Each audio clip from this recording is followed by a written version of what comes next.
As you know, Texas is currently facing an insane heat wave. A lot of America is, but it's really bad in Texas. Austin is undergoing its second longest stretch of 100-degree days ever recorded.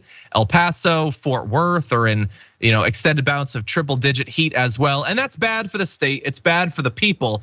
But did you also know how bad it is for your car? This might seem like a weird thing to focus on, but I think it's important that you understand that it isn't just that we are breaking down under the heat. Literally, the things we own cannot survive in the world that we are creating.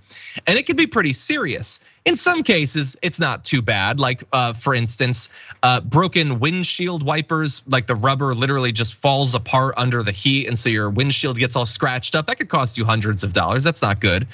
Your brakes can be affected too. It can literally kill your car battery. They tend to do really bad in extreme heat.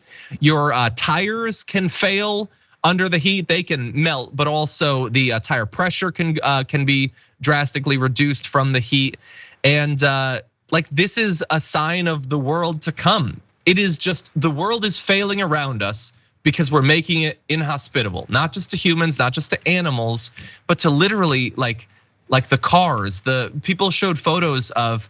It's the traffic lights were melting, like they're falling apart under the heat that we experience right now, Sabrina. I know that we're in an area where it's not quite so bad, but I feel like this should be a warning sign to people.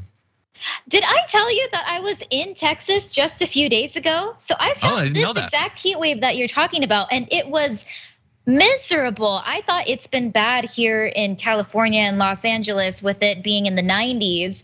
No, Texas does have it way worse in terms of heat. Every time you stepped outside, it felt like you were stepping into an oven. Outside, it is so awful. And especially one of the people that I was visiting happened to own a BMW, and the car handles were melting. Yeah, your pieces of your cars are melting off. I feel terrible not only for the people there, but for the wildlife as well, because even in the late hours of the night, midnight, it is still burning there. It does not cool off. No, it's just, it's not livable. I mean, we've seen these reports of people like falling, and when you touch the pavement or the road, like you get second-degree burns. Like, at what point are people gonna start to pay attention to this? And I know regular people generally get it, but at what point do you start to pressure your politicians to do something about this?